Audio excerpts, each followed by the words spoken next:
লাগছে? হ্যাঁ। কত কামের তুমি, এটাই তো প্রমাণ হইলো এখন। আচ্ছা, আলু ভর্তা দাও। আলু ভর্তা,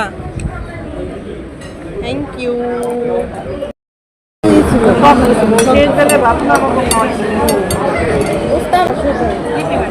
হ্যাঁ,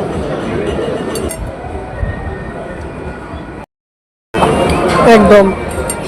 আমি প্রথমে আলু ভর্তা দিয়ে ট্রাই করছি। তো তেলাপিয়া ফিশ ফ্রাই চলে আসছে, এটাকে গরম গরম এখন আমরা এটা ভাতের সাথে খাবো। খাবারটা আসলেই অনেক ভালো, আলহামদুলিল্লাহ, খুব ভালো। এই লিপি মাছটা খায় নাই, আমাকে তুলে দিল, এখন মাছ দিয়ে খাচ্ছি মজা করে। এই কি করলি দেখ লিজা, তুই আমার পাতা থেকে মাছটা নিয়ে গেলি কেন? ও আমাকে দিছে, তোরে দিছে, যে দিছে সে সাক্ষী দিব। না, ক্যামেরা তো না। দেখছো কত খারাপ? হ্যাঁ, এই যে আমি লেজাটা নিছি, লেজাটা ওরা কেউ খাবে না, তো এর জন্য লেজাটা নিছি, লেজাটা কেউ খাবে না। কি দেখেন দেখেন, আমি যদি নিতে না পারি দেন কত। এই তো দেশ কই রে, তো দেশ কই আবার বল? ঢাকা। তুই ঢাকার মানুষ ইজ্জত মারবি না, ঢাকার মানুষ এরকম না। কিভাবে? হ্যাঁ, খা খা খা। লঞ্চ উঠতে গেছে। এমন তুমি খাইছো? খাও। তো ডাল নিচ্ছি, ডালটা আমার কাছে তেমন একটা ভালো লাগতেছে না, পানি পানি না, ডালটা ভালো লাগতেছে না।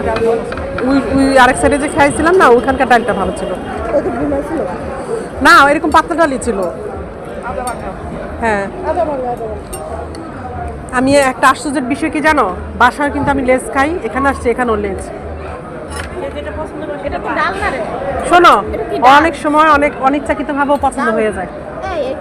কি জানি, পাতলা ডাল একদম, মানে ডাল আমার মনে হয় ডালটা দিতেই ভুলে গেছিল। এত পাতলা ডাল খেতে ভালো লাগে না,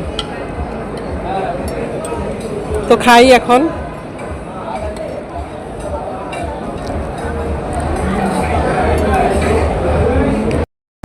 খাওয়া দাওয়া পর্ব শেষ হইলো।